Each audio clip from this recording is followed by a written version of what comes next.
بەخشندەی میهرەبان سڵاوتان لێبێ بینەرانی عزیز لە دوایین شەوەکان و ساتەکانی بانگەشەی هەڵبژاردنین بۆ پەرلەمانی کوردستان کە هەڵبژاردن ساڵ بەڕێوە دەچێت. دیارە لە دوایین بەرنامەی ستۆدیۆی 194 لە شاری کەلاری خۆشەویستین. لەم دوایین بەرنامەی ستۆدیۆی 194دا دەمانەوێ لە شاری کەلارەوە قسە و گفتوگۆ بکەین لەسەرەوەی کە لیستی 194 کۆمەڵ ئیسلامی و بە تایبەتی کاندیدی کۆمەڵ ئیسلامی لە سنوورەکەدا چی بۆ هاوڵاتیان دەکات و هەروەها ئەو بەڕێزانەی کە لێرە میوانی منن هەم لە کاندیدی کۆمەڵ ئیسلامی و ئەم بەرپرسی مەڵبەندی کۆمەڵ ئیسلامی و هەروەها بانخوازێک لەگەڵم هاوڵاتیانی کە لێرن قسە و گفتوگۆی ئەمان لەسەر هەڵبژاردن چی هەیە و لیستی 194 کۆمەڵ ئیسلامی بە تایبەتی کاندیدەکەیان چی ئەتوانێت لە سنوورەکەی بکات. سەرەتا پێشەوەی کە بچمە لای میوانە عزیزەکانم دەچمە لای خەڵکی ئێرە بزانم ئەمان داخوازیان چۆن هەیە چی هەیە بۆ لیستی 194 کۆمەڵ ئیسلامی و تێڕوانینیان چییە بۆ هەڵبژاردنەکان. کێ پرسیاری هەیە سەرەتا ئەگەر ئێوە پرسیارەکانتان ئاڕاستەی میوانەکانم بکەن. مایکەکە لای کێ؟ زۆر سپاس. ئەگەڵسیتەوە زۆر سپاس دەکەم. بەناوی خوای گەورە پێشەکی زۆر بە خێراتنی ئێوەی ئازیز و ستافە جوانەکەتانەکەم. زۆر سپاس. من ئەمەوێ بەو پرسیارە دەست پێ بکەم کە زۆر جار دەسەڵات ویستوێتی شکستی خۆی بشارێتەوە کە ویستوتە چۆن بڵێ ڕەخنە لە دەسەڵات بگریت لە ماوەی 27 ساڵی ڕابردووە کە نانتوانێت دەسەڵاتێکی دادگەریانە فراهەم بێنن بۆ خەڵکی کوردستان و توانە حزبەکانی تریش بەشدار بوون لە حکومەت. من ئەمە ئەو پرسیارە بکەم لە برای بەڕێزمان کاکە ئەبوو جیهاد با بزانین ئایا حزبی ئەوانیش بەشدارەکە بەشدار بوون لە حکومت لەو شکستە یان نە. ئەڵێن ئەگەر شکست بووە ئەم چەند ساڵی ڕابردووەوە هەمومان پێکەوە بوون یان ئەگەر ئێوە وەزارەتتان وەرگرتووە وەکو کوشت و کاڵ کە وەزارەتێکی سەرکەوتوو ئەمە سەربەرزیە بۆ هەمومان. من ئەمە ئەو پرسیاری لێ بکەم ئایا دەسەڵات و ئاڵێت ڕاستەکە تا چەند ڕاستەکە؟ زۆر باشە. کەسی تر پرسیاری هەیە؟ زۆر باشە. دەچمە لای میوانەکانم. دیارە میوانەکەم کاک چالاک سعید ناسراوە بە ئەبوو جیهاد کاندیدی ژمارە 26 لە لیستی 194 کۆمەڵ ئیسلامی و هەروەها مامۆستا حەسەن حەمەد ساڵح بەرپرسی مەڵبەندی گەرمیانی کۆمەڵ ئیسلامی کوردستان و مامۆستا سەردار تیلەکۆیی بانخواست کە میوانی سەرەکی من. مامۆستا چالاک دیارە پرسیارەکە ڕاستی جەنابەت بوو کۆمەڵ ئیسلامی کوردستان تا چەندە بەرپرسە لەو جۆرە حکومڕانیی کە دێتە ئاراوە چونکە وەک ئەو هاوڵاتیە پرسیار دەکا دەسەڵات دەڵێ هەمووی بەشدارن لە باش و خراپی ئەوەی کە ئێستا ئەو دۆخی کە لە هەرێمی کوردستاندا هەیە و ئێوە تا چەندە بەرپرسن لەو خراپەکاریە کە ئێستا هاتووەتە ئاراوە لە هەرێمی کوردستان. بسم الله الرحمن الرحيم الحمد لله والصلاة والسلام على رسول الله. بەڕاستیەت کەسێ و پرسیارە بکە من ڕێزم هەیە بۆ کاعلی ئەوە بەڕاستی تێنەگەشتووە لە کۆمەڵی ئیسلامی و لە ئیسلامیەکان بە تایبەتی. ئێمە ئەو کۆمەڵی ئیسلامی بەڕاستی شەریکی ئەم دەسەڵاتە نین بەڵکو بەشدارین لەم دەسەڵاتە ئەویش بە چەند وەزیرێک و چەند بەرپرسێک. الحەمدولله ئێمە لە ماوەی ئەم 4 ساڵەکەوە بەشدار بووین لەم کابینەی ئێستا لە ویزارەتی کوشت و کاڵ ینی وەزیرەکەمان دەستڕەنگین بووە الحەمدولله توانیەتی ئەوەی کە چاک و باش بێت بۆ وڵات بۆ هاوڵاتیان بیکە. ئەوەی کە هەیە بەڕاستی نێارەکانمان پێش دۆستەکانمان ئەو شایەتیە دەن. ئێمە لەم وڵاتەیە بەڕاستی شەریک نیمان بەڵام بەشدارین بە پێی بەشداری خۆشمان بە فەزلی خوای تەعالا توانیمانە کاریگەری خۆمان هەبێ لەسەر ئەو ویزارەتەیە ئەو شوێنەیە ئەو جێگایەکەوە ئێمە بەرپرسی یەکەم بووینە. جا لەبەرەوە بەڕاستی ئێمە ئەو گەندەڵی کاریە ئەو شتانی کە ئەکرێت لە وڵاتە لە دزینی سەرۆک و سامانی وڵات و لە هەدەردانی سەرۆک سامانی وڵات پاشان ئەو قۆرەخکاریەکەوە هەیە بەڕاستی لای ئەو دوو دەسەڵاتەی کوردستان ئێمە نە شەریکی نە بەشداریشین لێ. ئێمە لە شتە چاکان ئێمە بەڕاستی بێکو مسلمان ئینسافمان هەبێ وەکو خوای تەعالا فەرمووە ئیذا قولتم فەعدیلوا. ئێمە ناڵێن ئەم دەسەڵاتە ماوەی 27 ساڵە هیچی نەکردە بۆم کوردستانە بەڵێ شتێکی کردووە بەڵام بە ئەندازەی ئەوە نییە هاوڵاتی کوردستان پێویستی پێبێ بە ئەندازەی ئەوە نییە بەڕاستی کوردی خۆمان تووشی چەندی ناڕەحەتی و تووشی چەندی ناخۆشی بووە یعنی ئەوەی شایستەی ئەوە ناکات بەڕاستی ئەو دەسەڵاتەکە کردوێتی ئەوە شتی چاکتی بکردایە. بەڵام ئەگەر ئەو دەسەڵاتە توانە ئەو هێزە ئەو سەرۆک و سامانەیەکەوە بەدەستی ئەو دوو دەسەڵاتەیە ئەگە بەدەستی کۆمەڵی ئیسلامی بێ ئەم وڵاتە ئەگۆڕێ. زۆر باشە. دوایی دێمەوەلات کە ئەگەر لە دەستیەوە بێت چی لەکەن وە چۆنەی گۆڕن. بەڵام مامۆستا حەسەن حەمەد ساڵح بەرپرسی مەڵبەندی گەرمیان دێمە لای جەنابەت مامۆستا گیان ئێوە وەکو کۆمەڵ ئیسلامی کوردستان لە سنووری کفری و کەلار و بەتایبەتیەوە سنووری کە متمانەی هاوڵاتیان بەدەست بێنن بۆ کۆمەڵی ئیسلامی وەروەها کاندی دەکەی. بەناوی خوای گەورە میهرەبان ڕایش بۆ خوای پەروەردگار و ناردنی درود و سڵاو بۆ ڕۆحی پاکی پێغەمبەری ئیسلام محەممەد صلی الله عليه وسلم و بەسەر یار و یاوەرانی و ئال و بەیتی تا ڕۆژی دوای. وەڵا سوپاس بە خوای پەروەردگار ئێمە لە سنووری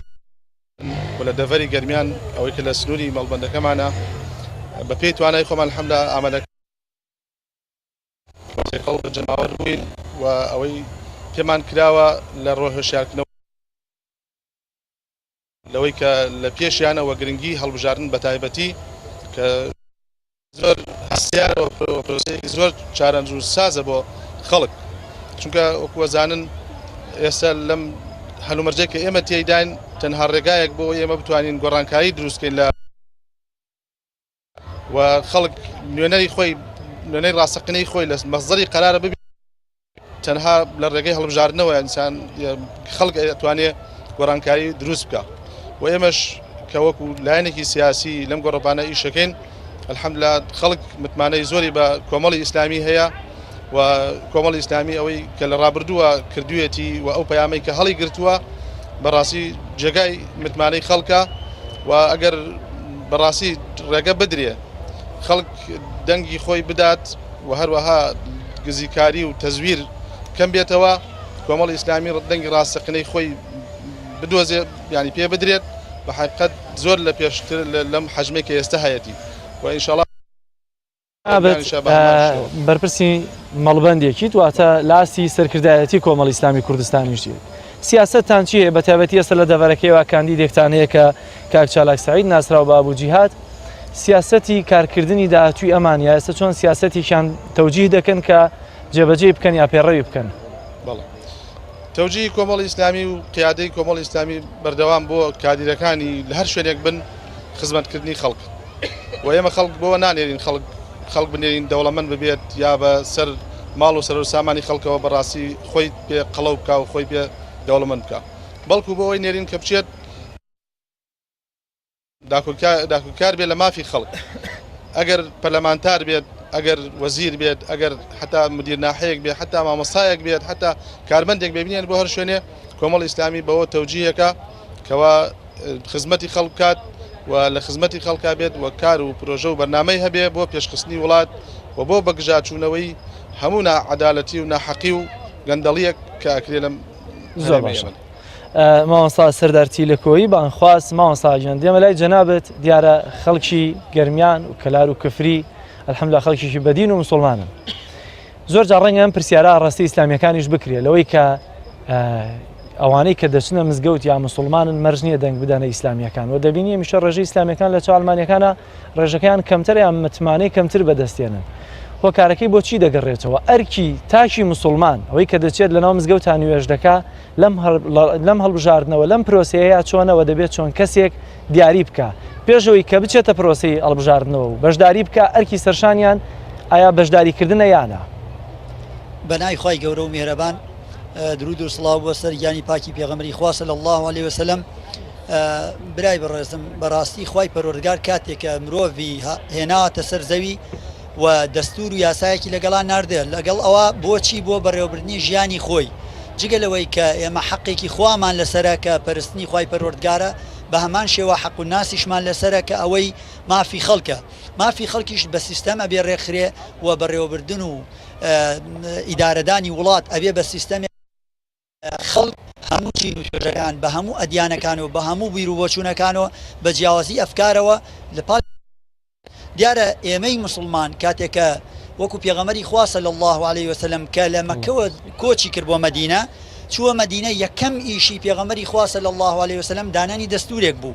دەستورێک بە مانە ئەو دەستورەی کە ژیانی خەڵک ڕێک بخا لەنێو ئەو دەستورەدا دەستورەکە بەڵێ قیم ینی لە قیمەی دەسڵاتە بۆ پێغەمبەری خوا صلی الله علیه وسلم و ئیدارەدانی وڵات بەدەستی خۆیەوە بووە و بە مانای مەلیک بڵێ مەلیک بووە پێغەمبەر بووە دەسڵاتدار بووە بەڵام لە نێو ئەوەیشا جوولەکەی تیا بووە لەو دەستورا جێی بۆتەوە و بەشداری پێکردن و مشریکەکان و منافقەکانیش بۆیە ئێمەی مسلمان ئێمڕۆ هاینە واقعەکە واقعا ئەبێ بیر لەوە بکەینەوە کە ئیدارەدانی ئەم وڵاتە نابێ هەروە فەوزابێ و هەرکێ بۆ خۆی بێ ئەبێ خۆ کۆمەڵە خەڵکی هەڵسن ئیدارەی دەن ئەو کۆمەڵ خەڵکێش پێویستە خەڵکانێکی دەستپاک داوێن پاک ڕاستگۆ ئەمانە زەرورە بچنە ئەو شوێنە ئیدارەی ئەم وڵاتە بدەن ئێمە کێشە لە وڵاتە ئەوەیە خەڵکی دەستپاک و ڕاستگۆمان نییە بۆیە وڵات ئاوا بەم چەشنە ڕۆشتووە جا بۆیە پێغەمبەری خوا صلی الله علیه و سلم کە چووە مەدینە ئەم دەستوورەی دانا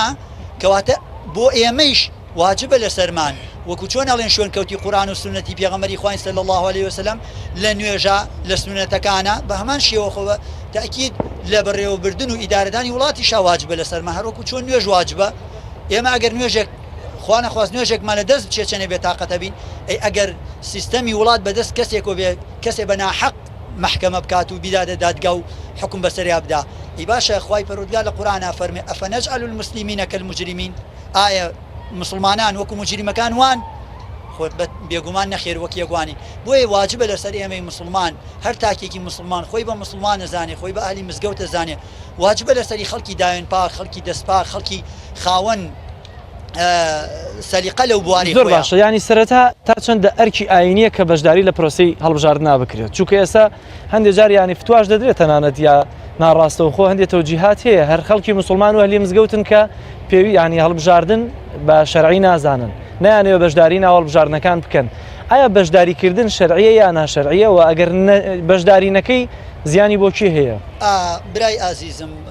دیارە ئێمە ئاینە زروف و زمانێک هەر سەردەمی تەتار و مەغۆل چۆن وڵاتانی ئیسلامی هەمووی داگیر کرابوو لەلایەن تەتار و مەغۆلۆ خەڵکێک ناچارە کرا بە دەستورەکەی تەتار و مەغۆل حکم بکەن خەڵکێکیش بوو پەرگیری ئەکرد ئێمڕۆژ واقعان واتانێ کۆمەڵە خەڵکێ پەرگیری ئەکا دیارە ئەوە حەل نییە ئێمە ئاین ناواقعەکە ئیمڕۆ بمانێنەمان سیستەمی ڕۆژئاوایی سیستەمێکی بەناو دیموکراسی هاتە و چەسپانیانە بەسەر وڵاتانە ئەبێ ئێمە دوورکەوینەوە ئەبێ ئەمە چاوەڕێبین خەڵکێکی دوور لەخوا خەڵکێکی دوور لە دین خەڵکێکی ناشایستە حکومڕانی ئەم وڵاتە بکەن نەخێر بێگومان ئەبێ ئینسانی ئیماندار بیر لەوە بکاتەوە کە خەڵکێکی دەستپاک بخاتە ئەو شوێنە حکم بکە و ئیدارەی وڵات بدا چونکە ئێمە ینی هەر وەکو تەجروبەیش بینامان ینی وەکو تەجروبەیش ئێمە لە پەرلەمانە خەڵکێک لەوێ دیفاعەکە لە ئەو یاسانەی کە دش بە تەنانەت بنەماکانی ئیسلامن دش بە مەسەلەی ڕیبان دش سەپاندنی ڕیبا گەورەترین تاوان لە ئیسلامە لە دوای قەتڵ ڕیبایە مەسەلەی نەبێت پشتگیری لێ بکات ئەو یاسایی سەپێنە سەرمانە و بەبێ ئەوەی تۆ هیچ قسەیەک بینیشمان کەەوە پەرلەمانتەرەکانی کۆمەڵ بوو بەڕەوەستی بوونەوە بەنمونە ئینسانی هاوڵاتیە تۆ هەر تایوارە لەبان جادە هاوار کە بێژە وەڵام من قبوڵم نییە تۆ سیستەمی ئابووری بانکەکانت هەمووی بکردە ڕیبەوی ئەو کات تۆ هەر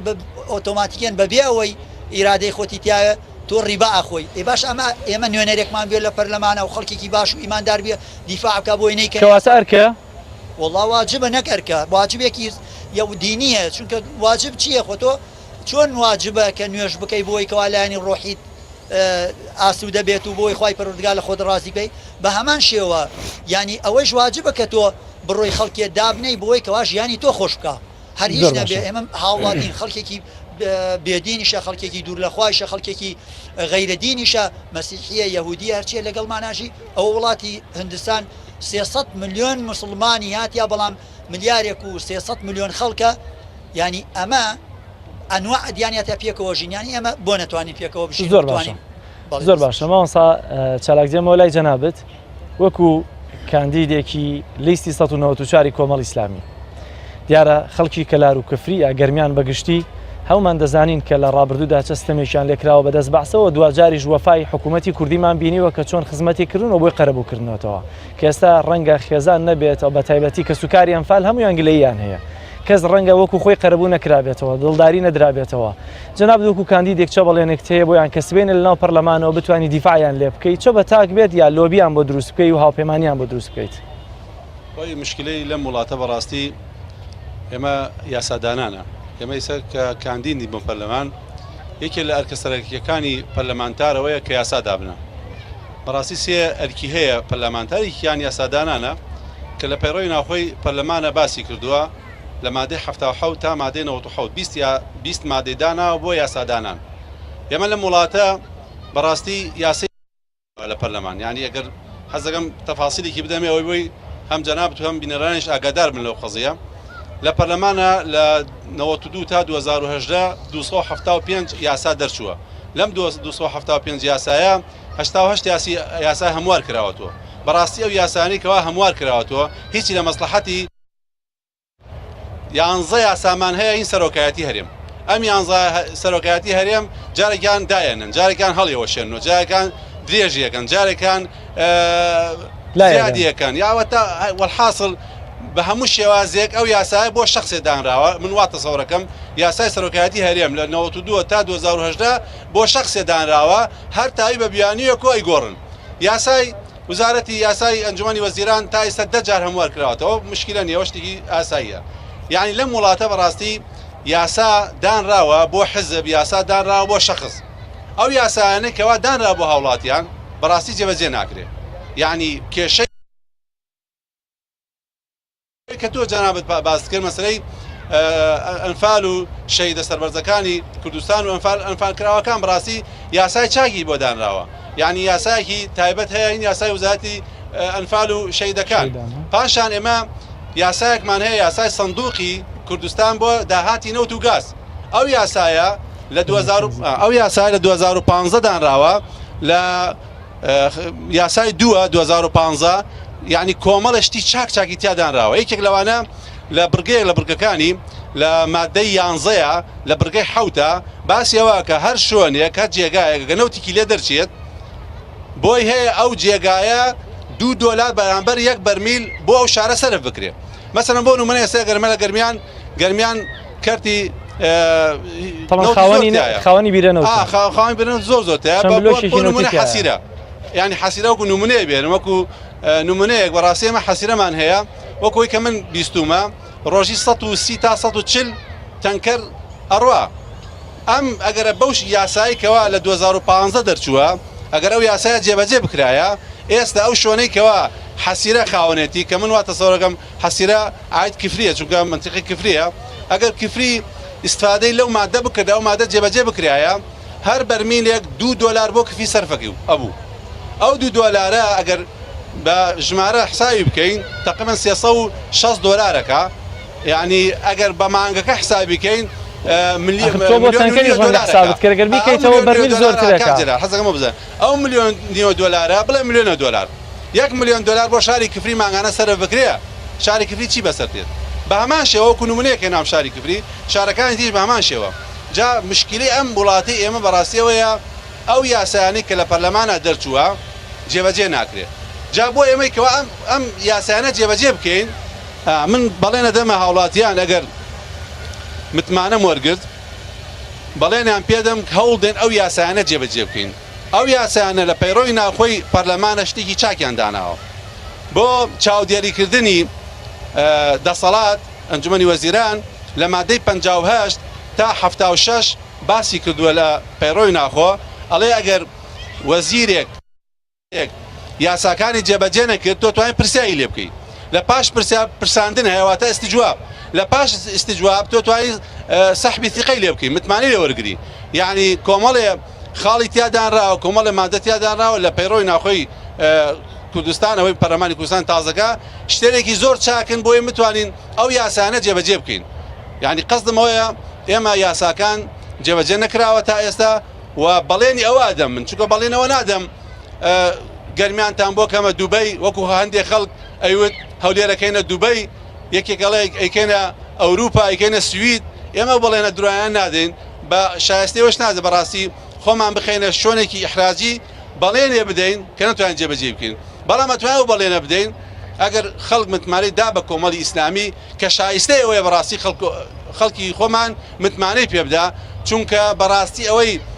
یعنی پەرلەمانتاری ئیسلامیە بە تایبەتی کۆمەڵی ئیسلامی دەری خست بۆ خەڵک کە دەم پاکە، دەست پاکە، داوێن پاکە. زۆر باشە. لەسەر وردەکاریە کە باست کرد ئەوە هەموو یاسا و بڕگەکان، کەسێکی یاساییت خۆت لە ئەساساوەندە وردەکاریت هەیە، ئەمە خۆ ئامادەکردنە بۆی کە ببیتە پەرلەمانتارێک؟ ئەمە تەبەن خۆ ئامادەکردنێک ڕەنگە ئەگەر بە سەراحەتەن پێت بڵێم نازناوی ئەبوو جیهات و ئەو ڕیشەی کە هەتە ڕەنگە هەندێک خەڵک باوەڕ بکە وای خوێنەوەت بۆ بکا کە ئەمە لە پەرلەمانە چی لە یاسا بزانێت؟ زاین چۆن من مەوزوعی ئەبوو جیادەکە حەزەکەم لای تۆ هاوڵاتیان یعنی ڕوون بێ ئەبوو جیاد تەبعاً لە نەوەتویەک ئەو نازناوە وەرگرۆ کاتێک خۆی کە چوومانە پاوە ئەبوایە هەر کەسێ نازناوێکی بواە یعنی ئەوە هینە ئەو زمانەیە هینە ئەو زمانەشە کە منش هەژرم لێ نابوو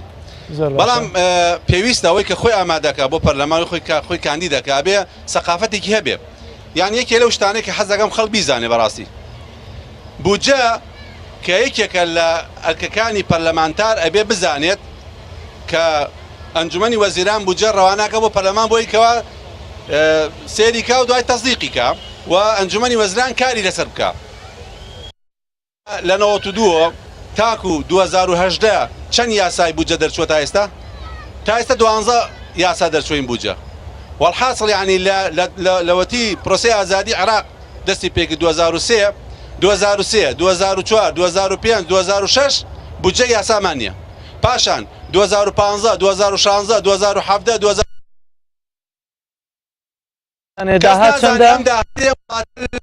وەرەگی بەغاوە هاتووە چی لێکراوە چۆنی سەرف کراوە چونکە یەکێ لە خاڵەکانی ترەوەیە کە بودجە تەصدیقەکرێت دێتە ئەنجومەنی وەزیران ئەبێ لە سەرەتای ساڵەوە بودجەکە تەصدیق بکرێت لە کۆتایی ساڵەوە ئەبێ ئەو کراوە لە دەسەڵاتی جێبەجێکردن جارێکی تر بگەڕێتەوە بە پەرلەمان بۆی ئەندام پەرلەمان بزانێ ئەم پارە چۆن سەرف کراوە یعنی ئەمە گەورەترین کارەساتە لە وڵاتەیە تۆ 4 ساڵ بودجە یاسات نییە لە پەرلەمانە 4 ساڵی ئەم کاتە 4 ساڵی پێشووتر یەک خاڵتر هەیە حەزەکەم بینەران بیزانم بەڕاستی ئێمە کەوەستم لە 92 تا 2010 یاسا دەرچووە زۆرترین یاسا لەم پەرلەمانە دەرچووە لە ساڵی 2007 39 یاسا دەرچووە بەڵام تاکە ساڵێک کە پەڵەیەکی ڕەشە بە ناوچەوانی ئەو کەسانی کەوا پەرلەمانیان داخست 2016 یعنی ئەگەرنەوەیەکی نوێ چەندین ساڵتر بێتەوە ئەگە سێر 2016 بکە ئەڵێ بەم 2016 بۆ یاسایتیان نییە بەڕاستی پەڵەیەکی ڕەشە بە ناوچەوانی ئەو کەسانی کەوا بوونە مایەی داخستنی پەرلەمان وەکو دوکانێک دایەخەن و وەکو دوکانێکن و زۆر باشە ماوەسا حەزەن دێمەوە لای جەنابەت وەکو کەسی یەکەمی کۆمەڵی ئیسلامی لە ناوچەکە کاتێککە حەزبەکان بانگەشە دەکەن خەڵکیێک ڕەنگە بە هەندێک لە حەزبەکان بڵێ چۆن ڕوویان دێ دێنەوە ناو خەڵک ئێوە چۆن توانیتانە بچنە ناو خەڵک و بانگەشە بکەن سوپاس بەخوای گەورە کۆمەڵی ئیسلامی زۆر سەربەرزە کە چێتە ناو خەڵک لەبەرەوەی ئەوەی کە ئێمە وەکو کاراکتەرێک نردومانتە خزمەتی خەڵک لە هەر شوێنێک بووە لە بەرەی خەڵکا بووە وە کۆمەڵی ئیسلامی بە قیادە و قەواعدیوە بە تیمی حکوومەتیە حکومیەوە بە پەرلەمان دارەکانمانەوە لە هەرێم و لە بەغاش بە حکوومەتی خۆجیایی و لە حافزەی سلێمانی بە تایبەت لە هەر کوێ بوون لە بەرەی خەڵکا بووین و بەردەوام لە دژی گەندەڵکاران و دژی ئەوانی کەوا لە قوتی وڵاتیان قۆرخ کردووە و دەسەڵاتی وڵاتیان قۆڕ کردووە بۆ خزمەتی حزب بۆ خزمەتی بنەماڵە بۆ خزمەتی بەرپرس و تاکە کەس ئێمە سوپاس بەخوای بەروەردگار خاوەنی پرۆژەیەکی هەرێمی کوردستانە کە ململانیەکەین لەسەر لەگەڵ هێزەکانی ترە لە بنەماکانی ئیسلاممان کردوتە بنەمایەک بۆ سیاسەتکردن و خەڵکمان تێگەیان کە ئەبێ کە ئەکرێت سیاست بە ئەخلاقەوە بکرێت زۆر باشە بەڵام ئێوە مەرجنی هەمیشە حزبێکی سیاسی ئیلا دەبێت بچێتە ناو پەرلەمانی یا حکوومەتەوە خزمەتی خەڵک بکە ئێوە بەبێ حکوومەت و پەرلەمان چۆن خزمەتی خەڵکی دەڤەرەکەی خۆتان کردووە ئایا وانەی پەروەردەییتان هەیە خزمەت گوزاریتان هەیە چیتان هەیە کۆمەڵی ئیسلامی یان هەر لایەنێکی ئیسلامی ئامانجدار بە ئامانج بەڕاستی ئێمە سیاست بەشێکە لە کارەکانمان و بەژارێکین لە پرۆسەی سیاسی و پرۆسەی ئیداری بەشێکە و ئەگەر لەو سیستەمەش لەو پرۆسەش بەشدار نەبین ئێمە بەڕاستی زۆر کاری ترمان هەیە لە خزمەتی خەڵکە و هەر ئێمە هەر جگە لەوەی کە لە دەسەڵات بووین و ساڵانێکیشکە ئۆپۆزیسیۆنیش بووین و توانیمان لە ڕێگەی معارەزەیشەوە هەر خزمەت بە پرۆسەی هەرێمی کوردستان بکەین بەگشتی وەکو لایەنێکی سیاسی وەکو سیستەمێکی ئیداری و سیاسی واروها لە ڕبوارەکانی ترە بۆ نمە ئێمە ئەوەی کە جانم ئیشارەت پێ کرد لە بواری خێرخوازیە دەستێکی گەورە و باڵامان هەیە و لەگەڵ ئەوەی کە ئێمە بەشدارین لە حکوومەتە وەکو ئەوەی کە شەریک بین بەوەی کەوا خاوەنی داهات بین خاوەنی دارایی ئەم وڵاتە بین حسارێکی زۆری شانسۆ سەرمان کە ئێمە هیچ بودجەیەکی شتێک لە وڵاتە وەرناگرین بەڵام توانیمانە پارەی خەڵکی دەوڵەمەند بێنین لە خزمەتی خەڵکی هەژار و فەقیرە بەکاری بێنین لە خەڵک مەشهورە کە ئێمە بەنامەی بەخشین کە لە گەرمیانیش سوپاس بەخوای پەروەردگار لقی لێرە نووسیگەمان هەیە کە لێرە پارەی خەڵکی دەوڵەمەندی ئێرە کۆکرێتەوە و چەندین بەنامەش لە دەڤری گەرمیانە کرا و بە تایبەتی دەڤری گەرمیان دەڤری ئەنفال و خەڵکی فەقیر و هەژار و لێ قەوماوی زۆرتیایە بۆی خەڵکی زۆر سوودمەند بۆ لە بەنامەی بەخشین وەروەکو مەڵبەندیش ڕێکخراوی خێرخوازیشمان هەیە بە ناوی ڕێکخراوی سۆز کە ڕێکخراوێکی خێرخوازیە و جگە لەوەی کە بەنامەی بەخشین ئەمیش چەندین ماڵی فەقیر و چەندین یەتیم و بێناز لێرە سوودمەند بوون و لە بواری تریشە کە بواری مەسن بواری پەروەردەی ئێمە خزمەتێکی زۆرمان بە میلەتی خۆمان کردووە و ئەوەی کە ئێمە هەڵمان گرتەوە ئەوەی کە پێی هەڵەسین بەڕاستی دیفاعکردنە لە عەقیدە و بیر و باوەڕی ئەم خەڵکە کە نایڵین بەرەو لادان بڕوات دیفاعکردن و پارێزگاریکردن لە ئەخلاق و ڕەوشتی کۆمەلگا لە ئەخلاقی ڕەوشتی موسڵمانەتی و کوردانەی خەڵکی هەرێمی کوردستان بە سوپاس بەخوای پەروەردگار ئێمە لە ناو خەڵک و جەماوەری خۆمانین و خەڵک متمانەیەکی زۆری بە کۆمەڵی ئیسلامی هەیە و لە هەر مەیدانێک لە هەر بوارێک لە بوارەکانی ژیانە ئێمە الحەمدولله سوپاس بەخوای پەروەردگار کاتێکە خەڵکی دووس خوڕمات و ئاوارە بوون چەند ڕۆژێک من لەم سنوورەیە بووم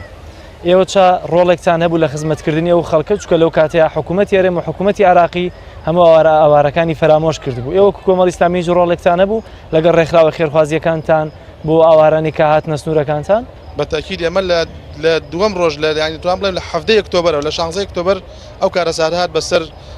کەرکووک و داوچەدابڕاوەکان بە تایبەتی سنووری دووس خوڕماتوو و جەلەولا و خانەقینە و شوێنانەکە ئێمە تەماسین لەگەڵیانەوە بەشێک لە دەڤەری گەرمیان هەر لە 7 ئۆکتۆبەرەوە ئێمە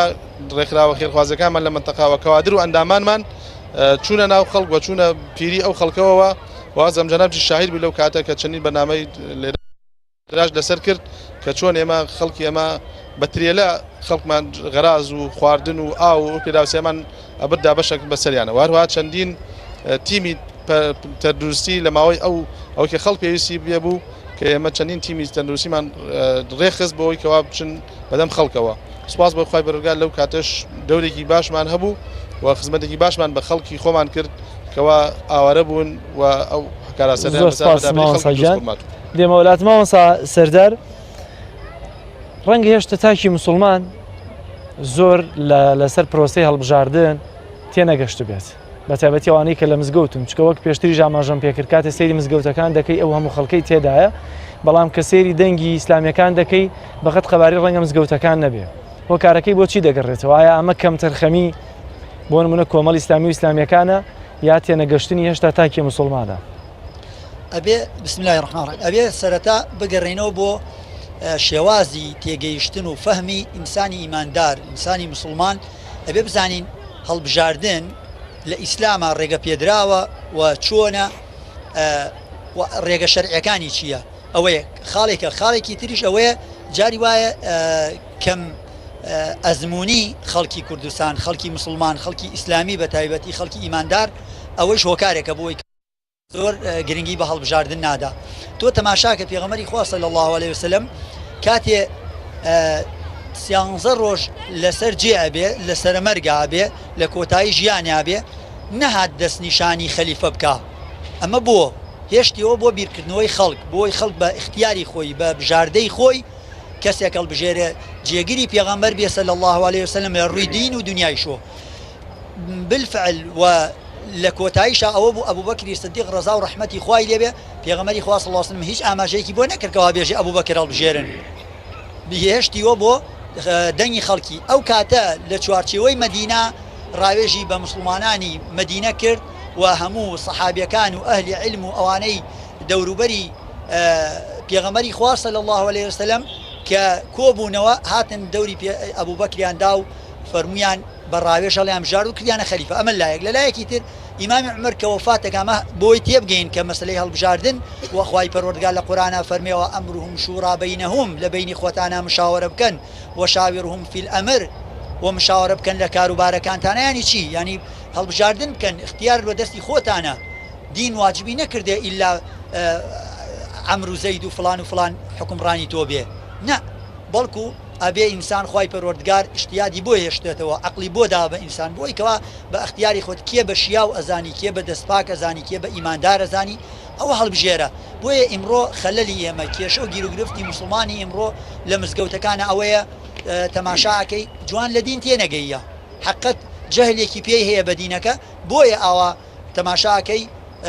هەنێ جار ئەوانەی کە ئەهلی مزگەوت و ئەهلی ئیمان و بە تایبەتی ئەوانەی کە لەلایەنێکی ئیسلامین دەنگ کەمتر دێرن ئەمە هۆکاری تریشی دیارە زۆرە ئەوەی کە دەسڵات و سیستەمی حکومڕانێکە بەدەست کەسێکی ئیماندار و نییەکەوە عدالەت و دادپەروەری پێڕەوکە و تەزویر ئاتەکرێ و شتانەکەەوە لە حقەتەکە بەڵام دەکرێت بۆ منە ساختەکاری بکرێتە هۆکاری ئەوەی کە ئەگەر تاکێکی بێهیوا بوو بێ لە هەڵبژاردننی پێش و ئیتر دەبێت دابنیشە لە ماڵەوە پاڵ بداتەوە یا هێشتا ئاینی ئیسلام هەمیشە تاکەکان لە بێهیوایی دەرباز دەکا وڵا خۆی پەروەردگارە فەرمێ لا تەقنەتو من ڕەحمەتی لا لە ڕەحمەتی خوا بێهیوامە بن کەواتە ڕەحمەتی خوا هەموو شتێکە تۆ لەم ژیانە مجاملەی ئەەکەی یابوون لەگەڵ یا تەعاملەکەی هەمووی ئەبێ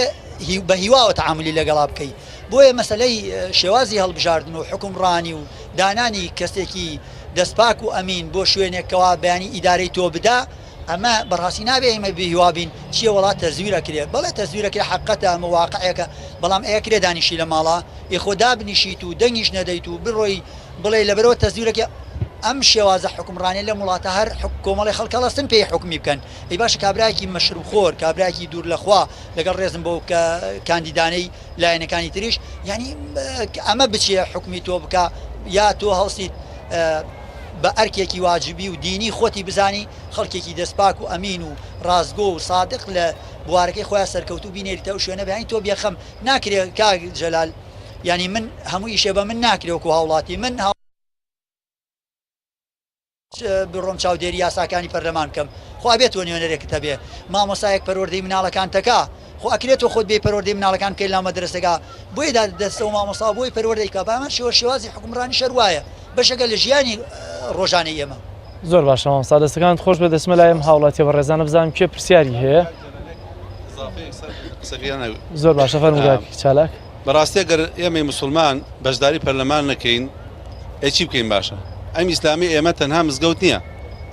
ئەم ئیسلامی ئێمە مزگەوتە پەرلەمانیشە پاشان تو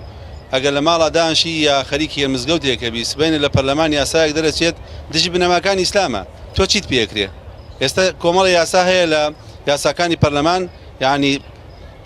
پڕاوپڕ دژی بنەماکانی ئیسلامە یاسای ژمارە 2015 کەەوە یاسای مایە بەناو نووسراوە بەڵام یاسایەکی ڕیبایە ئەم یاسا ڕیبایە سبەینێ تاکی خەڵکی کوردستانە بێ ئەو پارە ڕیبایە بداتۆ کە یەکێک شەگرێت و کە لە مزگەوتەکان هەیە پاشان تۆ یاسای ژمارە 6 2001 کە باسیەوە کە هەر کەسێک لە دەرەوەی محکەمەکانە مارەی ژنێ بڕێت محکەماکرێ و غەراماکرێ ئەمە پێچەوانەی ئاینی ئیسلامە ئەوانەی کە لە مزگەوتا دانیشتون ئەگەر نەیەن دەنگمان بدەنێ ئیسلامیەکان بەقەوتکەن لە پەرلەمان سبەینە یاسا لەوە خراپتیش دەرەچێت پاشان ئێمە مەسەی هەڵبژاردن واجبێکی شەرعیە بەس لەسەر هەمومان ولەمای ئەم سەردەما هەندێکیان کە یەکی لەوانە شێخ عوثەیمینە فەرمێ ئەران الانتخابات واجبە ئەم قسەی شێخ عوثەیمینە کە فەرمێ واجبە یعنی هەر کەسێک نەڕۆ بە انتخابات تاوانبارە يعني وەرە تو ئەگەر وەقسەی شێخێک ناکەی کە ناوی شێخ عوثەیمینە بەتایبەتی لە دەڤەری ئێمە کۆمەڵی خەڵکەن قەنەعەتیان بەوە نییە کەوە خەڵ بڕە انتخابات کە خەڵ بڕە دەنگدامدا لەولا شوێک خاڵ هەیە حەزەکەم ڕوونی کەم بەڕاستی ئەم دەسەڵاتە ستەمکارە بە وەلی ئەمرە زانێ باشە کە گەوەلی ئەمرە ئەو کابرا خۆی نەیوتە من وەلی ئەمرم ئەگە وەلی ئەمریشە ئێوە وەلی ئەمرە فەرمێتی بێ انتخابات کەن کاکە ئێوە قسەی ناکەن بەڕاستی ئەم ئەڵێ بانێک ئەو دوو هەوە یعنی ئێمە کۆمەڵە شت ئەمە گرفتاری بەڕاستی ئەو بۆچوونە سەقەتانەی هەندێ مسلمانانی ئەو بەشێکی دەڤەرەکەی وەشی گرتی بێتەوە بە تەبان دەڤەرەکەی ئێمە بە تایبەتی ینی شتێکی زۆر زۆری تا لەو بابەتە ئەڵێ بانێک ئەو دوو هەوا بەڕاستی تۆ گەر وەلی ئەمرە فەرموو قسەی وەلی ئەمرەکەت کە ئەگەر وەلی ئەمریش نییە ئەمە چییە لەبەرەوە پێویستە بەڕاستی مسلمانانی ئێمە بە تایبەت دەڤەری ئێمە هەمویان بێن پشتوپەنای کۆمەڵی ئیسلامی بن پشتوپەنای ئێمە بن بۆیە بتوانین بەڕاستی لە پەرلەمانە یاسا دەرنەچێتیژی بنەماکانی ئیسلام بێت زۆر باشە لەبەرەوەلات دەبەری پرسیاری جەنابەت بەزانم کێ بوو پرسیاری هەبوو فەرموو کاکەم سپاس من دوو پرسیارم هەیە مایکەکە نزیک بخەرەوە دوو پرسیارمە زۆر بە کورتی بۆی کاتان لێ نەگرم یەکەم من لەم چەند ڕۆژەی دواییدا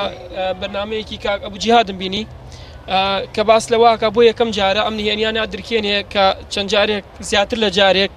جەنابی دەستگیر کراوە و بە شێوازێکی زۆر نامرۆڤیانە ئەشکەنجە دراوە. من ئەپرسم چۆن بڕیارتاندا لە کونجی بەندیخانەوە بچنە بەرزترین شوێنی دەسەڵات کە پەرلەمانە. ئەمە یەکەم. دووەم بۆ مامەستا حەسەن بەرپرسی مەڵبەندی شەشی گەرمیان ئەپرسم ئایا سیاسەتی کۆمەڵی ئیسلامی تەنها سیاسەتە، ینی کۆمەڵی ئیسلامی تەنها سیاسەت دەکات یاخود بۆ سیاسەت دامەزراوەم حیزبە؟ و من شتێکی تێرەمێ ئاماژەی پێ بکەم لەم یەک دوو ڕۆژەی پێشوە شتێکم بینی کەسی زۆر ئاسبەرزی لە یەکێ لە حیزبە دەسەڵاتدارەکانی هەرێمی کوردستان ئەڵێ ئەم جارش کە دەرچوون و ئەندامانمان چوونە پەرلەمان ئەهێڵین ئەم حیزبانەی تر سیاسەتی خۆیان بکەن و بەرگریشیان لێکن، بەڵام ناهێڵین جارێکی تر گەندەڵی بکەن و دزی بکەن. من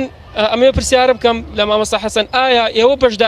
بەشدارتان کردووە لەم دزی و لەم گەندەڵیاکە لە 4 ساڵی ڕابردوو چەندی ساڵی ڕابردووە کراوە لەم هەرێمەیە؟ زۆر سپاس. زۆر سپاس، دەستەکانت خۆش بێ. گەرە مایکە بدێتە دەستیە و دادەیە فەرمودادە. بێناوی خۆی بەخشندەی میهرەبان بە خێراتنی جەناب و میوانە بەڕێزەکانەکەم. ئەگەر مایکەکە نزیک بکەیتەوە تۆ سەوت بەرز بکەیتەوە. بۆ خوازم. زۆر سپاس. من وەکو گەنجێک پرسیارێک لە کاک جیهاد دەکەم، ئایا ئێوە ئەگەر ڕۆشتنە پەرلەمانەوە چیتانەیە بۆ چینی گەنجان؟ زۆر سپاس بۆ تۆش. دەستەکانت خۆش بێ. بسمیلا سەرەتا پێشوازیتان لێ یەکەم بەخێر بێنێخوا. دیارە ئێمە وەکو کۆمەڵە قوتابیەک بڕوامان بە کۆمەڵی ئیسلامی هەیە، بۆ ئێمە لە هەمان کاتدا هەم پرسیارێکم هەم پێشنیارێک ئێمە دەبینین لەم ساتە وەختەدا خەتی ئەوەیان نەماوە کە دەرس لە پۆلەکانە بڵێنەوە. هۆکاری سەرەکی بۆ ئەم کێشەش ئەوەیە کە ئێستا پەیڕەوی یاسای نیوە موچە لەسەر هەموو موچەکانی هەموو تاکە کەسێکی کۆمەڵگە ئەکرێت و ئەوە یەکەم هۆکارە. و هۆکاری دووەمش ئەوەیە کە زۆربەی مامۆستاکان هەر زۆری مامۆستاکان ئێستا بە ساڵا چوون و من داواکاریەکەم هەیە. زۆربەی هەر زۆری مامۆستاکان بە ساڵا چوون. زۆر باشە بە تەمەن. بۆیە من پێشنارێکم هەیە بۆ کۆمەڵی ئیسلامی کە هەستن بە پەیڕەوکردنی خانەشینکردنی ئەم مامۆستانەی کە بە تەمەن ناڕۆشتوون و دانانی دەورەیەک بۆ ئەو مامۆستانەی کە شەرت نییە هەر بە ساڵا چوو بن تااقەتی دەرزوتنەوە نەبێت، بەڵکو گەنجانیشان کە توانێت گەیاندنی دەرزەکانی ینی باشی. بۆی داواکارم لە کۆمەڵی ئیسلامی هەستی لە قوتابخانەکاندا بەدانانی بەرنمەیەک بۆ ئەو مامۆستانە، ئایا ئەم مامۆستایانە تا چ ڕادەیە کە توانێت ئەم دەرزە بە قوتابیان بگەیانن یان ڕاپرسی لەگەڵ قوتابیانە بکرێت سەبارەت بە مامۆستاکەی. بۆی کێشەی هەر زۆری قوتابیان ئێستا ئەوەیە ڕێگەی دخول و دەوراتیان گرێتە بەر. هەنێ ماڵ هەیە کە ئەوەی بۆ ناکرێت کە مناڵەکەی لە قوتابخانەدا تێچووی بۆ قوتابخانەی بۆ سەرف بکە جابگەیتە خولەکان. بۆی ئەمە ئەزانین ئەگەر باشترین کەس دادگەرکردین کەس بخرێتە سەر دەسەڵات ناتوانێت هەموو کەس یەکسان بکە. هۆیە من نمونەی عومەری کوڕی خەتاوی بیشمانەیە کە لە سەردەمەوە چەندێ دادگەر بۆ نێتوانی هەموو خەڵک یەکسان بکە، وەکو ئەوەی چۆن پەنجەکان مالیەک ئاستەکانی جیاوازە. زۆر سپاس. دەستەکانت خۆش بێ. ئەگەر ئەو مایکە بدەیتە ئەو برازەری بەردەمت. سەرەتا بە خێراتنی هەموو لایەکەم سوپاسانەکەم سوپاسیان پیا بەڕێزانەکەم دیارە نمونەی جوانن. من یەک پرسیارم لە کاگە بوجیهادەیە ئەگەر وەڵام باتەوە دیارە لە بانگەشەکانە بەڵێنەوەی یاوە کە ئەگەر بێ بە ئەندام پەرلەمان ئەوەی کە ضرورە بۆی یان زۆر بیری لێ کاتۆ هێنانی نووسنگەی پەرلەمانە بۆ گەرمیان. ئایا ئەم نووسنگەیە کە تۆ بەتەمای بهێنی ئەگەر بۆت کرا هێنا چ سوودێکی هەیە یان چ قازانجێکی بۆم دەبەرە هەرمان لێر بێ. زۆر سپاس بۆم لێ. دەستەکانت خۆش بێ. کێت پرسیاری هەبوو؟ پێشەکی بە خێراتنی کەناڵی پەیامەکەم. زۆر سپاس. دەستخۆشتان لێکەم و پرسیارێکم بۆ کاکە بوجیهادەیە. بەڕێز کاکە بوجیهاد کاندیدی کۆمەڵی ئیسلامی مامۆستایەکی زۆر لە هەرێمی کوردستان هەیە کاتین، ینی بە کاتی ئەوانە ماوەیەکی زۆرە لە 2013ەوە تا ئێستا دانەمەزراوە. ئایا تۆ ئەگەر شتە پەرلەمان چ کاری ئەەکەی بۆ مامۆستانی کە تا ئێستا بە مەوقەتی بە کاتی ماونەتەوە؟ پرسیارێکی تریشم هەیە بۆ بەڕێز مامۆستا حەسەن ئەندامی مەسئولی مەڵبەندی گەرمیانی کۆمەڵی ئیسلامی. خەڵک لەم کاتە ینی هەتاوەکو ئەم کاتە خەڵک ساردوسڕێکی پێوە دیارە بۆ هەڵبژاردن. ئایا ئەوە چی ئەکەن ینی ئومێدە بدەنە خەڵکە ئەم انتخاباتە وەکو انتخاباتی پێشووی عێراق نەبێتەوە ینی ئەوەی عێراق کە ڕوویدا عنی بەڕاستی کەس ئومێدی بەو شێوە تەزیوراتە ناکرد ئایەوە چ ئومێکتاتیان بۆ خەڵک کە ئەم جارە ئەوە دووبارە نەبێتەوە دەستخۆشتان لێ زۆر سپاس دەستەکانت خۆش بێ گەرمایکە بدەیتە ئەو دیوی خۆتەوە بسم الله سەرەتا بەخێر بن زۆر خۆشحاڵم لێرە من کورسان بەتابەتی پرسیار نییە پەیامت هەیە بەڵێ فەرموو من پەیامێکم بۆ مسلمانانی ئەم کورسانە ئەوەیە کە زۆرێک ئەبیسی لەناو خەڵکە ئاڵێ من دەنگ نادەم لەبەرەوەی کەس هیچی پێ ناکرێت ئێمە ئەبینین حکومەتی هەرێمی کوردستان هەر بە یاسا کچ و کوڕی تێکەڵ کردووە فەسادێکی زۆر بڵاو بۆتە لەناو کۆمەلگا ئەوە بە چای خۆمانە بینین ئێستا کە کۆمەلگا دایک و باوک برا و خوشکە هەمومان گیرۆدەی ئەو دەردەین ئەگەر تۆ هەڵنەسی دەنگ بدەی بەعنی لە قیامەتە چۆن جوابی خوا ئەدەیتەوە کە هیچ شتێک نەکردو بۆی ئەم دەسەڵاتە بگۆڕی بەڵام ڕەنگە و هاوڵاتیە بڵێ کەسم بە شیاو نەزانی ئایا بەڕاستی لەناو ئەم لیست و کاندیدانەیە کەس شیاویەوە نیە دەنگی بدەیت کە دژی فەساد بوەستێتەوە ئەگەر خوای گەورە فەرمووی ئەو پێنج وەک یەک نییە چی جوابێک دەبێت یعنی تۆ هیچ جوابێک نییە بەرامبەر بەخوای گەورە ئیلا لە کۆمەلگایەکە تۆ ئەگەر 1000 کەس هەبێ ئێمە بە نزیکەی 5 میلیۆن کەسین گومانی تێدا نییە ئەم 5 میلیۆن کەسە هەمووی فەساد بڵاو ناکاتەوە ئەم 5 میلیۆن کەسە هەمووی وەکو یەک نییە ئەم 5 میلیۆن کەسە کە 100 کەس هەڵەبژێرە لە پەرلەمانە ئەم 100 کەسە ئەگەر حتا ئەلمانیش بێ ئیلا دانەیەکی باشی تایە چ جای بۆ ئێمە خەڵکی وەکو ئەحمەدی حاجی ڕەشیدمان تایە کە بەڕاستی ئێمە حتا قیامەت فەخر و شانازی پێوەگەین و شایانی ئەوەیە نەک دەنگی خۆمان دڵی خۆشمانی بینێت کەسی وەگو مەلا هەورامانمان تایە کە هەڕەشەی کوشتنیان لێگر لە پەرلەمان لەسەر مەبدە و ڕێباز و ئەو بێژین بەرنامەی خۆی کە لە خوای پەروەردگارەوە وەرێگرێ کۆڵی نەدا و باکی نەدا و هیچ ملکەتی دەسەڵات نەبوو چ جای لەبەر ئەوەی کە بەرامبەر ئەوەی کە بیکوژن بۆیە داوا ئەکەم لە مسلمانانی ئەم هەرێمی کوردستانە ینی بەتایبەتی مسلمانەکان و خەڵکە چاکەکەشی ئەلحەمدا خەڵکی چاکمان زۆرە داوا ئەگەم ئەم حکومەتە یعنی بە بەرنامە خەڵک فەسادەکە ئەگەر تۆ ناتەوێت دەنگ بدەی بڵێ وەڵام من حەقم نییە من نایدای دەمە کەسێت تاوانبارە بم لەبەرەوەی هیچی پێ ناگرێ دە هەڵسە لە خەو هەڵسە بە یاسا بیگۆڕە هەڵسە کەسانە بخەنە ئەوێ بۆ ئەوەی یاسایەک دەربێنن کە بتوانێت کۆمەلگا بگۆڕێ با ئێمە برسیشمان بێ با ئێمە بشمرین لە برسە بەڵام مهم ئەوەیە کەرامەت زۆر باشە پەیامەکەت گەیشت دەست خۆش بزانم کێتە پرسیاری ئەگەر مایکە بدێتە پشتی سەری خۆت زۆر بە خێرایی کاک جەلالی پەیامێکمەیە ببورە کاک جەلالەوانیم خەڵکی ئەم شارە من بناسێ من ناونیشانی من وەکو گەنجێکی کەلاری بەڕاستی ناونیشانی گەنجێکی دانەمەزراوم ئەمە ئەو پێناسەی منە کە دەسەڵات بەڕاستی بۆ من و سەدان گەنجی تریەوەکو من لەم شارە و لە کوردستانە داهێنا و دایناوە نەک پێچوانەکەی کە هەلی کارە کە لایەنە دەسەڵاتدارەکانی ئەم شارە منۆکو گەنجێک لەم شارە پێشناری ئەومان کرد کە کۆمەڵی ئیسلامی دەسەڵاتیشی نییە کۆمەڵی ئیسلامی دەڤەری گەرمیان بەدەستی کەرتی تەندروستیەوە ئەناڵێنت و خەڵکی ئەم شارە شایەدی ئەمن کە ڕۆژانە لە ڕێگەی کەلار بۆ سلێمانی کە ڕێگەیەکی مەرگە دایان هاوڵاتی یان سەدان هاوڵاتی لەم ڕێگە بۆەوەی نەخۆشیەوە کە لێرە پزیشکی پێویست نەبووە کەرتی تەندروستی بە شێوەیەکی یعنی ئێجگار گەورە فەرامۆش کراوە لەم شارە ئێمە پێشنیارمان بۆ کۆمەڵی ئیسلامی کرد بۆ بەرنامی بەخشینی کۆمەڵی ئیسلامی کردکە نەخۆشخانەیەک یاخود بڵێن کۆمەلگەیەکی پزیشکی لەم شارە بکاتەوە سوپاس بۆ خۆی گەورە ئێمە توانیمانە لەسەر دەستی کۆمەڵی ئیسلامی و گەنجانێکی وەکو ئێمە هەلی کار بۆ خەڵک دابینکەین کە یعنی حکوومەت و پەرلەمانیشتان بەدەستەوە نەبوو ئێمە هیچمان بەدەستەوە نەبوو ئێستا ئێمە توانیمانە یعنی من و هاوڕێکانم لەم شارە 50 کوڕ و کچی ئەم شارە بە کوڕ و کچی ئەنفال و چین و توێژە جیاوازەکانی ئەم شارەوە دام مەزرێنین و ماگانە موچیان هەبێ و ماگانە ئیش بکەن لە کۆمەلگای پزیشکی بەخشین لەگەڵ ئەوەشدا کۆمەڵە دکتۆر و کۆمەڵێک پزیشکی باشمان هێناوە ئەم شارە ئەمە نمونەیە کە خەڵکی ئەم شارە هەمووی ئێزانەکە باشە دەرفەتی کەم ماوە کارمەردەستەکانت خۆش بێ ئەگەر زۆر بە خێرایی پرسیارەکەت پێ سپاس دەکەم مایکەکە وەرگرە لە دەستی زۆر بە خێرایی چکە دەرفەتی کەم ماوەکە هەموو وەڵامەکانی وەرگرن زۆر سپاس من پرسیارێک مێ بۆ کاک ئەبوو جیهاد لە دەڤەری گەرمیانە بە تایبەتی لە هەموو شوێنەکانی کوردستانە گەنجانێکی زۆر هەیە کە بێکارن کە دەرچووی زانکۆن و دوایەوە لە ماڵەوە دانیشتن هەمانە 10 ساڵە لە ماڵە دانیشتۆ و هیچ هەلێکی کاری نییە کاک ئەبوو جیهاد دەگەر ڕۆشتە پەرلەمان چ کارێک ئەکا بۆ گەنجان حکوومەت دەسەڵات دروشمەوە بەرزکردێتەوە هەلی کار و ئارامی و خزمەت بەڵام 27 ساڵە هیچی نەکردو لەم بوارە بەنیازە چی بکات دەستەکانت خۆش بێت کەسر پرسیاری نەماوە زۆر سپاس کاک ئەبوو جیاد دێمە لای جەنابەت تەبەن دوو پرسیارە ناوشێوە یەک بن بۆ گەنجان چیەکەی بە تایبەتی لە ڕووی بێکاریەوە فەرمەوە تا لایەنی سیاسی تر هەیە کە 27 ساڵ حکوومەتی بەدەستەوەی ئێستا هەلی کار و خزمەت بەرزەکاتەوە تۆ کە چی بۆ گەنجان و ڕۆژی بیکاری دەکەیت وڵی زین چۆن بە زۆر بە کورتی وەڵامەکان من چکە پرسیارەکانتان زۆر سوعدە نادێنەوە کۆڵێ بۆ ئارامی و بۆ هەلی کار و بۆ خزمەت کە بۆکە پێش چێتە دواوە بۆ خزمەت ئەبێتە خزمەت بۆ هەلی کار بۆ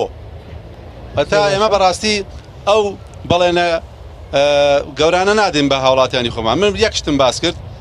یاسای زۆر چاک لە پەرلەمان دەرچووە ئێمە هەوڵ دەین ئەو یاسانە جێبەجێ بکرێ ئەگەر جێبەجێ کریا هەلی کار بۆ خوشکەش دروستە بێ بۆ برایش دروستە بێت زۆر باشە بۆ نووسنگەی پەرلەمان ئەگەر بێنیتەوە ئێرەکە پێشتر بەڵێنێک داوەچە قازانجێکی بۆ خەڵکی ناوچەکە قازانجی ئەوەیە نووسنگەی پەرلەمان پێویستە لە دەڤەری گەرمانە هەبێت چونکە مەشاکلیمان زۆر هەیە بە تایبەتی مەشاکلی ئەنفال و مەشاکلی شەیدەکانمان و مەشاکلمان زۆر هەیە کەسێکە بیاوێت بەڕاستی کێشەیەکی هەبێ لە گەرمیان و بچە بۆ سلێمانی تووشی حادیسا بێ ڕێگاکە بەڕاستی ڕێگای مەرگە یعنی کۆمەڵە شت زۆرتر هەیە ئێمە ئەگەر ئەو نووسنگە بینە گەرمیان سوودێکی زۆری بۆ هاوڵاتیانی گەرمان کاتێک کە یەکی خۆی کاندی دەکات پرسیارێکی هاوشێوەی لێ دەکرێت بۆ مامۆستایانی کاتی چیەکەی یعنی ئەمە لە ڕوبڕی پەرلەمانتارێک دەکرێتەوە پەرلەمانتارێک چۆن وەڵامی ئەم جۆرە پرسیاران دەداتەوە چی لە دەست دەریێت بۆی کە بۆ نمونە مامۆستایانی کاتی بکاتە هەمیشەی بەڵێ ئێمە تقریبا 6,000 مامۆستامان هەیە بە گرێبەست دانراون ئەوەش تابان کارێکە بەڕاستی ئێمە ئیشی لەسەرەکەی انشاءالله ئەگەر متمانەی خەڵکەمان هێنا کاک جارا یەکشت هەیە بەڕاستی ئەگەر ئێمە ئەندام پەرلەمانەکەمان کەم بێت لە پەرلەمان ئەو گۆڕانکارە ناتوان دروستکەین ئەوە کەمە پرسیار بەس بە پرسیارەکانی زوو تەواو بکەم لە زیندانەوە بۆ پەرلەمان پرسیارێکی لەو گەنجانە بوو ئەمە چۆن تۆ لە گۆشەی زیندانەوە دەیتەوە خۆت کاندی دەکەیتەوە بچتە ناو پەرلەمانەوە بەڵێ ئەو کێشەیەوەیە بەڕاستی وڵاتەوەکو باسم کرد یاسای تیانە ئێمە ئەو یاسای مافی مرۆڤ لە ساڵی 2001 دانراوە یاسای ژماری 2001 کە باسی مافی مرۆڤەکە بەڵام ئێمە لەسەر ئەو یاسایە بەڕاستی تقریبا 2 ساڵ و 2 مانگ و 10 ڕۆژ لە دەی 11 2003 تا 21 یا 20 12 2005 زندانی کریان بەبێ هیچ یاسایەک بەبێ هیچ یعنی توهمەتێک و ئێمە سەربەرزان زۆر باشە ئەگە دەرفەتە بوو دێمە وڵات مامۆستا حەسەن دێمە لای جەنابەت کۆمەڵی ئیسلامی تەنها بۆ سیاسەت دروست بووە و تا چەندێەوە بەشدارن لە گەندەڵیەکانی حکوومەت دەست بە کورتی وەڵام دەرفەتم نەماوە